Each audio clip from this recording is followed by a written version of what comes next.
നമസ്കാരം, ഞാൻ ഡോക്ടർ ഫിർദൗസ് ഇക്ബാൽ ചങ്ങമ്പള്ളി.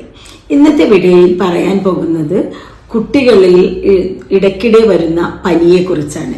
കുട്ടികൾ എന്നതുകൊണ്ട് ഇവിടെ ഉദ്ദേശിച്ചത് 1 വയസ്സിനും 7 വയസ്സിനും ഇടയിലുള്ള കുട്ടികളെ കുറിച്ചാണ്.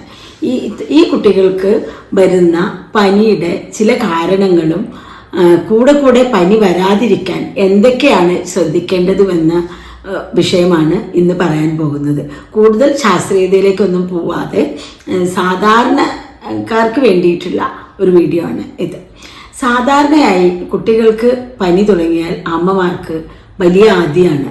അയ്യോ, അവർ ഭക്ഷണമൊന്നും കഴിക്കുന്നില്ല, ഇന്നലെ മുതൽ ഭക്ഷണം ഒന്നും കഴിച്ചിട്ടില്ല, അപ്പോൾ കുട്ടിക്ക് പനി പിടിച്ചു, ഇനി ഈ പനി അങ്ങ് മാറുമ്പോഴത്തേക്ക് ശരീരം മെലിഞ്ഞുണങ്ങിപ്പോവും, എന്ത് ചെയ്യും എന്ന് പറഞ്ഞ് ഒരുപാട് ഭക്ഷണങ്ങൾ കയറ്റി കൊടുക്കും. കൊച്ചുകുട്ടികൾ എന്ന് പറയുമ്പോൾ 1 വയസ്സിനും 3 വയസ്സിനും ഇടയിലുള്ള കുട്ടികളാണെങ്കിൽ അമ്മമാരുടെ നിർബന്ധത്തിന് വഴങ്ങി കഴിച്ചെന്നിരിക്കാം, അതല്ലെങ്കിൽ അവരൊട്ടും കഴിക്കാൻ വയ്യാണ്ട് തുപ്പിക്കളഞ്ഞെന്നിരിക്കാം. അതിലും മേലെ 3നും 7നും ഇടയിലൊക്കെയുള്ള കുട്ടികളാണെങ്കിൽ അടിപിടി ബഹളം വാശി എങ്ങനെയൊക്കെ കഴിപ്പിക്കാൻ നോക്കലും കഴിക്കാതിരിക്കലും അത് കഴിക്കാതെ തളർന്നു കിടന്ന് ഉറങ്ങുക, ഇതൊക്കെ ആയിരിക്കും അവസ്ഥ. ആയുർവേദത്തിൻ്റെ വീക്ഷണത്തിൽ പനിയെക്കുറിച്ച് പറയുകയാണെങ്കിൽ അത് വലിയൊരു സബ്ജക്റ്റാണ്. ശരിക്കും പറഞ്ഞാൽ പലതരം പനികൾ ആയുർവേദത്തിൽ പറയുന്നുണ്ട്. ടോട്ടലായിട്ട് ഒരു ക്ലാസിഫിക്കേഷൻ അപ്പുറം എല്ലാ പനികളും എടുക്കുകയാണെങ്കിൽ ഞാൻ ഐഡൻറ്റിഫൈ ചെയ്ത പനികളിൽ ആയുർവേദ ഗ്രന്ഥങ്ങളിൽ നോക്കിയാൽ 90 ടൈപ്പ് പനികൾ അതിൽ പറയുന്നുണ്ട്, ഡിഫറെൻറ്റ് ഏരിയാസിലായിട്ട്. ഇതിൽ ഓൾമോസ്റ്റ് എല്ലാ പനികളും കുട്ടികളെയും ബാധിക്കുന്നതാണ്.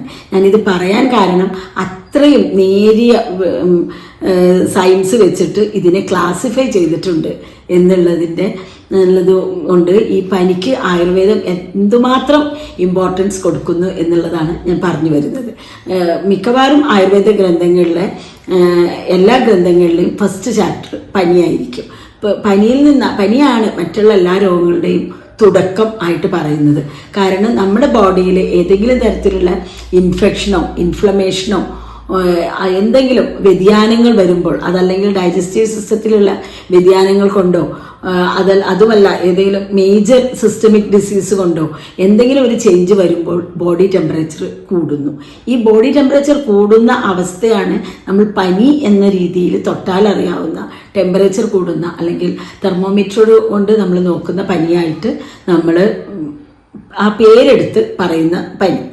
ഇതിൽ ആയുർവേദത്തിൻ്റെ വീക്ഷണത്തിൽ പറയുമ്പോൾ നമ്മളുടെ ഒരു എന്താ പറയുക, ഒരു കഥ പോലെ പറയുന്നത് വയറിൻ്റെ ഉള്ളിലുള്ള ഫയർ അത് നമ്മുടെ കഴിക്കുന്ന ഭക്ഷണം ദഹിക്കാനും അതുവഴിയുള്ള പ്രവർത്തനങ്ങൾക്കും വേണ്ടിയിട്ടാണ്. ആ വയറിനകത്തുള്ള ഫയർ പുറത്തേക്ക് വരുന്നു എന്നുള്ള ഒരു സിമിലി പറയാറുണ്ട് ആയുർവേദത്തിൽ. അപ്പോൾ ഈ അകത്ത് ചൂടില്ലാത്ത കാരണം കുക്കിംഗ് ഫയർ എന്നുള്ള രീതിയിൽ എക്സാമ്പിളായിട്ട് പറയുന്നതാണ്. ഇതിൻ്റെ ശാസ്ത്രീയത തേടിയിട്ട് ഇനി ആയുർവേദത്തിൽ അത് പറഞ്ഞു എന്നൊന്നും പറഞ്ഞിട്ട് ആരും വരരുത്. പക്ഷെ അതിൽ ഉദ്ദേശിക്കുന്നത് ഇതാണ്: പനി വന്നു കഴിഞ്ഞാൽ ദഹന വ്യവസ്ഥ പൂർണ്ണമായും തകരാറിലാവും. ദഹനരസങ്ങൾ വേണ്ടത്ര ഉൽപ്പാദിപ്പിക്കില്ല. താൽക്കാലികമായെങ്കിലും തുടങ്ങുന്ന ഈ അവസ്ഥ കൊണ്ടാണ് കുട്ടികൾക്ക് വായ്ക്ക് രുചി കുറയുന്നതും ഭക്ഷണം വേണ്ട എന്ന് തോന്നുന്നതും. ഈ അവസ്ഥയിൽ നമ്മൾ കൂടുതൽ ഭക്ഷണം കൊടുക്കുമ്പോൾ അതിൻ്റെ ഫലമായിട്ട് ഉണ്ടാവുന്നത് കുട്ടികൾക്ക് വയറിൽ ലോഡ് കൂടുകയും ഒരു തരത്തിൽ പറഞ്ഞാൽ ബാക്ടീരിയൽ ഫീവർ ആണെങ്കിൽ ബാക്ടീരിയക്ക് വളരാനുള്ള ഒരു മീഡിയമായിട്ട് ഈ ഭക്ഷണം മാറുകയാണ് ചെയ്യുക. പലപ്പോഴും പനിയുള്ള ആളുകളിൽ കുട്ടികൾ ഭക്ഷണം കഴിക്കാതിരിക്കുമ്പോൾ ചോക്ലേറ്റോ മിഠായിയോ ബിസ്ക്കറ്റോ എളുപ്പത്തിൽ ദഹിക്കുന്നുള്ള രീതിയിൽ ഇത്തരം സാധനങ്ങളായിരിക്കും കൊടുക്കുക. അതല്ലെങ്കിൽ ബ്രെഡ് കൊടുക്കും. ഇത്തരം സാധനങ്ങൾ കഴിക്കുമ്പോൾ കൂടുതൽ കുട്ടിയുടെ ഇമ്മ്യൂണിറ്റി പവർ കുറയുകയും പനി മാറാനുള്ള സമയം കൂടുകയുമാണ് ചെയ്യൽ. എൻ്റെ മോഡേൺ ഹോസ്പിറ്റലിൽ മോഡേൺ സയൻസിൽ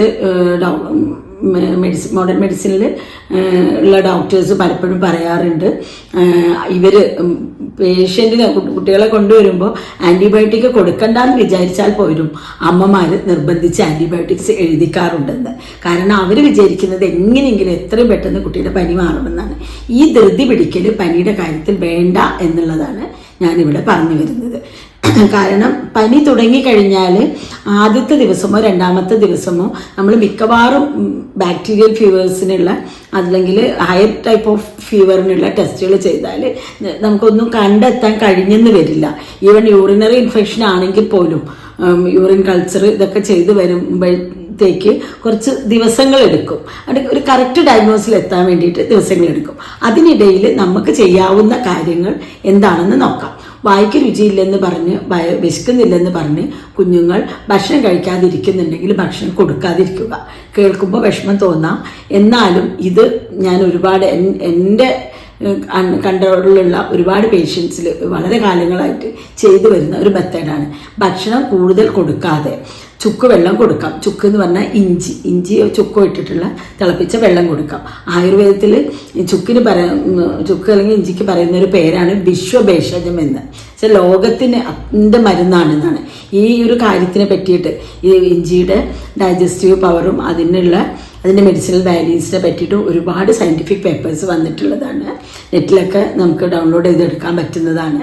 ഒരുപാട് പേപ്പേഴ്സ് അതിനെ കുറിച്ചിട്ടുണ്ട്. ഇതിന് തികച്ചും ശാസ്ത്രീയമായ അടിസ്ഥാനമുണ്ട്. അപ്പോൾ ഇങ്ങനെയുള്ള ഈ ഇഞ്ചി വെള്ളമോ അല്ലെങ്കിൽ ചുക്ക് കയ്യിലുണ്ടെങ്കിൽ ചുക്കാവുമ്പോൾ കുറച്ചുകൂടെ നല്ലതാണ്, കുറച്ചുകൂടി ലൈറ്റാണ്, കഴിക്കാനും ദഹിക്കാൻ കുറച്ചുകൂടി എളുപ്പമാണ്. ഇഞ്ചിനേക്കാളും കുറച്ചുകൂടി എളുപ്പത്തിൽ ദഹിക്കുന്നതാണ് ചുക്ക്. എന്നാൽ അതിലത്തെ ജലാംശം വറ്റിപ്പോയിട്ട് ഉള്ള കണ്ടൻസ്, എൻ്റെ ചില കെമിക്കൽ കണ്ടൻസ് ഇഞ്ചിനേക്കാളും പവർഫുൾ ആയിട്ട് നിൽക്കുന്നത് ചുക്കിലാണ്. ഇങ്ങനെ ചുക്ക് ചേർത്തിട്ടുള്ള വെള്ളം നന്നായിട്ട് തിളപ്പിച്ചിട്ട് കുഞ്ഞിന് കൂടെ കൊടുക്കുകയും ഒരു തുണി നനച്ച് നെറ്റിയിലിടുകയോ അതുപോലെ തന്നെ വയറിൽ, കാലിൻ്റെ അടിയിൽ, ഈ ഭാഗങ്ങളിൽ ലിവറാണ് നമ്മൾ ടെമ്പറേച്ചർ റെഗുലേറ്റ് ചെയ്യുന്നതിൽ ഒരു വലിയ പങ്ക് വഹിക്കുന്നത്. അപ്പോൾ ഈ ഭാഗങ്ങളിലൊക്കെ തുണി നനച്ചിടുകയും ചെയ്ത് ഇതുപോലെയുള്ള വെള്ളവും കൊടുത്തു കഴിഞ്ഞ് നല്ല വിശ്രമവും കൊടുത്ത് കഴിഞ്ഞാൽ തന്നെ പനിയുടെ പൂർവ്വരൂപം എന്ന് പറയുന്ന ഏത് തരം പനിയിലേക്കാണ് വരുന്നത് എന്നുള്ള സമയത്ത് ഈ ഒരു ചികിത്സ വളരെ എഫക്റ്റീവാണ്. പിന്നെ അതുകൂടാതെ കൂടുതൽ പനിയുണ്ടെങ്കിൽ ഐസ് വെച്ച് തണുപ്പിക്കാവുന്നതാണ്. നമ്മൾ പനിക്കുള്ള സ്ട്രോങ് ആയിട്ടുള്ള മെഡിസിൻ കൊടുത്താൽ പോലും ടെമ്പറേച്ചർ പെട്ടെന്ന് കുറഞ്ഞു എന്നല്ലാതെ പനിയുടെ ക്ഷീണമോ മറ്റ് ലക്ഷണങ്ങളോ ഒന്നും മാറുകയില്ല. അതിനേക്കാൾ എളുപ്പത്തിൽ, അതിനേക്കാൾ വേഗത്തിൽ ഒരു 3-4 ദിവസം കൊണ്ട് ഇതുപോലെ ഫുഡ് കൺട്രോൾ ചെയ്ത് കഴിഞ്ഞിട്ടുണ്ടെങ്കിൽ പനി മാറുന്നതാണ്. എന്നിട്ട് ഒരു ദിവസം വെയിറ്റ് ചെയ്ത് രണ്ടാമത്തെ ദിവസം ആകുമ്പോഴേക്ക് തീർച്ചയായിട്ടും കുട്ടിക്ക് വിശക്കാൻ തുടങ്ങിയിട്ടുണ്ടാവും. ഇതിനിടയിൽ കുട്ടി വിശക്കുന്നു എന്ന് പറയുന്ന ഏത് നിമിഷവും നമുക്ക് ലൈറ്റായിട്ടുള്ള ഏതെങ്കിലും ഫുഡ് കൊടുക്കാം. അതിന് ഏറ്റവും ഉത്തമമായിട്ടുള്ളത് മൈദയോ ഗോതമ്പോ ഒന്നുമല്ല, ഒന്നുകിൽ പൊടിയരിയുടെ കഞ്ഞി, അതല്ലെങ്കിൽ അവൽ കഞ്ഞി, അതല്ലെങ്കിൽ മലർക്കഞ്ഞി, ഇതിലേതെങ്കിലും കൊടുക്കാം. ഇതുമല്ലെങ്കിൽ വെജിറ്റബിൾ സൂപ്സ് കൊടുക്കാം. ലൈറ്റായിട്ട് കുറച്ച് കുരുമുളകോ ജീരകമോ ചേർത്ത് കൊടുത്തു കഴിയുമ്പോൾ കുട്ടിയുടെ ദഹന വ്യവസ്ഥ കറക്റ്റ് ആവുകയും പനി എന്നുള്ള ടെമ്പറേച്ചർ മാറാൻ വേണ്ടിയിട്ട് നമ്മൾ ഈ ഐസ് വെക്കുന്ന ട്രീറ്റ്മെൻറ്റും ചെയ്ത് കഴിഞ്ഞ് ഒരു ദിവസം കഴിഞ്ഞാൽ രണ്ടാമത്തെ ദിവസം ആകുമ്പോഴത്തേക്ക് എന്തായാലും കുട്ടി ഫുഡ് ചോദിച്ച് വാങ്ങും. ആ അവസ്ഥയിൽ കുറച്ചുകൂടെ ദഹിക്കാവുന്ന, കുറച്ചുകൂടി അരി കൂടുതൽ ചേർത്തിട്ടുള്ള കഞ്ഞിയായിട്ട് തന്നെ കൊടുക്കാം. ആദ്യത്തെ ദിവസത്തിൽ കഞ്ഞിയുടെ അളവ്, അരിയുടെ അല്ലെങ്കിൽ വറ്റിൻ്റെ അളവ് വളരെ കുറവ്, രണ്ടാമത്തെ ദിവസത്തിൽ കുറച്ചുകൂടി കൊടുക്കാം. ഈ രണ്ടാമത്തെ ദിവസം കൊടുക്കുന്നതിൽ കുറച്ചുകൂടി പ്രോട്ടീന് പ്രാധാന്യമുള്ളത് കൊടുക്കാൻ വേണ്ടിയിട്ട് ചെറുപയർ സൂപ്പ് കൊടുക്കാം. മുളപ്പിച്ച ചെറുപയറാണെങ്കിൽ കൂടുതൽ നല്ലത്. അതുപോലെ തന്നെ എള്ള് തിളപ്പിച്ചിട്ട് ആ വെള്ളം കുറേയൊക്കെ മീൻസ് കുറച്ചുകൂടി ഒരു 5 വയസ്സ് ഒക്കെ 4 മുതൽ 7 വയസ്സ് വരെയുള്ള കുട്ടികൾക്കാണെങ്കിൽ എള്ള് തിളപ്പിച്ച വെള്ളവും നല്ലതാണ്. ഇങ്ങനെ കൊടുക്കാം. അത് കഴിഞ്ഞ് മെല്ലെ മെല്ലെ സാവകാശം കുട്ടിക്ക് വിശപ്പ് കൂടുകയും അതിനനുസരിച്ചുള്ള ഭക്ഷണം കൊടുക്കുകയും ചെയ്യാം. ഇതോടൊപ്പം നമുക്ക് വേണമെങ്കിൽ എന്തെങ്കിലും ഇപ്പോൾ ഈ തുളസി നീര്, കഞ്ഞിക്കുറുക്കള നീര് എന്നിവയൊക്കെ കൊടുക്കാം. പക്ഷേ ഇതിൽ തുളസീനെ പറ്റിയിട്ട് പറയുകയാണെങ്കിൽ തുളസി സാധാരണയായിട്ട് ജീർണജലത്തിലാണ് ആയുർവേദ ഗ്രന്ഥങ്ങളിൽ എക്സാക്ട്ലി പറഞ്ഞിട്ടുള്ളത്. നമ്മൾ ഒറിജിനൽ ടെക്സ്റ്റ് അല്ലാതെ അവിടെ ഇവിടെയൊക്കെ വായിക്കുമ്പോൾ പലതും പറഞ്ഞിട്ടുണ്ടാവും. പക്ഷേ ജീർണജലത്തിൻ്റെ മരുന്നായിട്ടാണ് തുളസി ഉള്ളത്. അപ്പോൾ തുളസി എന്ന് പറയുമ്പോൾ ജീർണജലം എന്ന് പറയുമ്പോൾ 8 ദിവസം കഴിഞ്ഞിട്ടാണ് ജീർണജ്വരം എന്ന് ആയുർവേദത്തിൽ പനീനെ പറയുന്നത്. അപ്പോൾ ആ അവസ്ഥയിൽ എത്തിയിട്ടാണ് കഷായം പോലും കൊടുക്കാൻ പാടുള്ളൂ. അപ്പോൾ ആയുർവേദം എത്രത്തോളം ദഹന വ്യവസ്ഥയ്ക്ക് പ്രാധാന്യം കൊടുക്കുന്നു എന്നുള്ളതാണ് ഇതിന് മനസ്സിലാക്കേണ്ടത്. കാരണം കഷായം ദഹിക്കാൻ കുറച്ച് ബുദ്ധിമുട്ടുള്ളതാണ് പനിക്ക് കൊടുക്കുന്ന കഷായങ്ങൾ. അതുകൊണ്ടാണ് അത്രയും ദിവസം കഴിഞ്ഞിട്ട് പറയുന്നത്.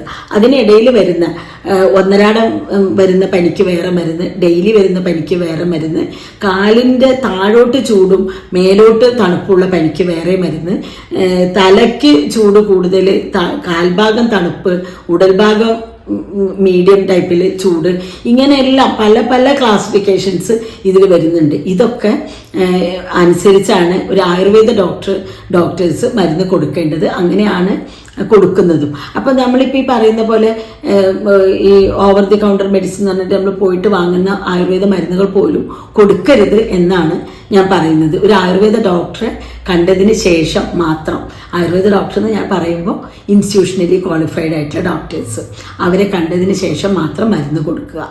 അല്ലാത്ത നിലയ്ക്ക് ഇതുപോലുള്ള കാര്യങ്ങൾ 1-2 ദിവസം ഈ ഉപവാസ ചികിത്സയുടെ ഒരു രൂപമാണ് ഞാനിപ്പോൾ പറഞ്ഞു വന്നിട്ടുള്ളത്. ഈ വെള്ളം കൊടുക്കുന്നതും സൂപ്പ് കൊടുക്കുന്നതും ഇങ്ങനെ കൊടുത്ത് പനി ഒരുവിധം കൺട്രോൾ ആവും. അതിനുശേഷം മറ്റുള്ള മരുന്നുകൾ ഡോസേജ് അനുസരിച്ച് കൊടുക്കുകയും മൈൽഡായിട്ടുള്ള രീതിയിൽ ഒരു 7 ദിവസം കൊണ്ട് കുറഞ്ഞ് വന്ന് നന്നായിട്ട് കുറയുന്ന രീതിയിൽ കുറഞ്ഞു വരികയാണ് പനിയുടെ ശരിയായിട്ടുള്ള ചികിത്സാ രീതി.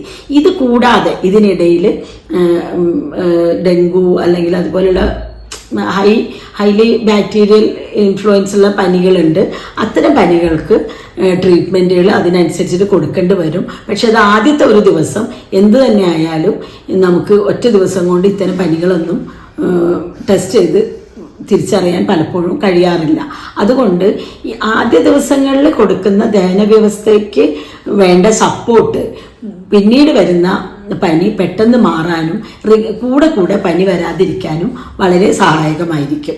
പിന്നെ ഇതുപോലെ തന്നെ മറ്റൊരു കാര്യം, പനി വന്നു കഴിഞ്ഞ് മാറിക്കഴിഞ്ഞാൽ ഉടനെ കുട്ടികൾക്ക് കട്ടിയുള്ള ആഹാരങ്ങൾ കൊടുക്കുകയും പനിച്ചതല്ലേ ഇനിയിപ്പോൾ അവൻ്റെ അല്ലെങ്കിൽ അവളുടെ ഹെൽത്തൊക്കെ പോയിട്ടുണ്ട്, ഇനി കുറച്ചധികം ഭക്ഷണം കൊടുത്തിട്ട് കുട്ടീനെ പെട്ടെന്ന് പുഷ്ടിപ്പെടുത്തണം എന്നുള്ള ചിന്തയാണ് റിക്കറൻ്റ് ആയിട്ട് പനി വരാനുള്ളതിൽ ഒരു പ്രധാനപ്പെട്ട കാരണം. ഇങ്ങനെ ആവുമ്പോൾ ഇവിടെ ഇമ്മ്യൂണിറ്റി കോംപ്രമൈസ് ചെയ്യും. ഇമ്മ്യൂണിറ്റി എന്ന് പറയുമ്പോൾ ഒരു ചെറിയ സംഭവമൊന്നുമല്ല, ഒരുപാട് പലതരം ഇമ്മ്യൂണിറ്റികളുണ്ട്. ഇതെല്ലാം ആയുർവേദത്തിൽ ഡിഫറെൻറ്റ് ഹെഡിങ്സിൽ വരുന്നതാണ്. ഞാൻ സാധാരണക്കാർക്കുള്ള ഒരു സബ്ജക്റ്റ് ആയതുകൊണ്ട് അതിലേക്കൊന്നും വിശദമായിട്ട് പോകുന്നില്ല. എന്നിരുന്നാലും നിങ്ങൾ മനസ്സിലാക്കേണ്ട ഒരു കാര്യം, പനി മാറിയ ഉടനെ കുട്ടിക്ക് കട്ടിയുള്ള ആഹാരങ്ങളും എളുപ്പത്തിൽ ദഹിക്കാൻ ബുദ്ധിമുട്ടുള്ള ആഹാരങ്ങളും കൊടുക്കരുത്. അത് ഈ 1 വയസ്സ് മുതൽ 6 വയസ്സ് വരെയുള്ള എല്ലാ കുട്ടികൾക്കും ഇത് തന്നെയാണ് സ്ഥിതി.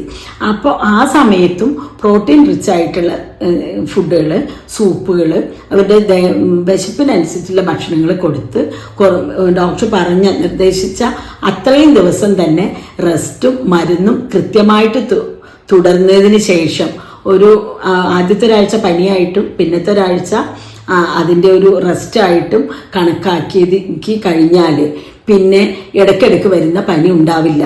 ഇത് നിങ്ങൾ ചെയ്തു നോക്കിയാൽ എല്ലാവർക്കും മനസ്സിലാക്കാൻ കഴിയുന്നതാണ്. പക്ഷെ ഒരു ഡോക്ടർ നിർദ്ദേശപ്രകാരം മാത്രമേ ചെയ്യാൻ പാടുള്ളൂ എന്ന് മാത്രം. പിന്നെ അതുപോലെ തന്നെ ഇങ്ങനെ നമ്മൾ ശ്രദ്ധിക്കുന്നതുകൊണ്ടുള്ള മറ്റൊരു ഗുണം എന്ന് പറഞ്ഞാൽ, ഇതിൻ്റെ പനിയുടെ അനുബന്ധമായിട്ട് വരുന്ന ന്യൂമോണിയ, അതല്ലെങ്കിൽ ചെസ്റ്റ് ഇൻഫെക്ഷൻസ്, ഇത്തരം ഇൻഫെക്ഷൻസിനൊക്കെ മറികടക്കാനുള്ള ഒരു മാർഗമാണ് പനിയുടെ തുടക്കത്തിലുള്ള ഈ റെസ്റ്റും ഡൈജസ്റ്റീവ് സിസ്റ്റത്തിനെ കെയർ ചെയ്യേണ്ട രീതിയും, അതുപോലെ തന്നെ പനി മാറിക്കഴിഞ്ഞിട്ട് ഒരാഴ്ച ശ്രദ്ധിക്കേണ്ട കാര്യങ്ങളും. ഞാനീ പറഞ്ഞതിൽ നിന്ന് എന്തെങ്കിലുമൊക്കെ മനസ്സിലായിട്ടുണ്ടാവുമെന്ന് വിചാരിക്കുന്നു. നമസ്കാരം.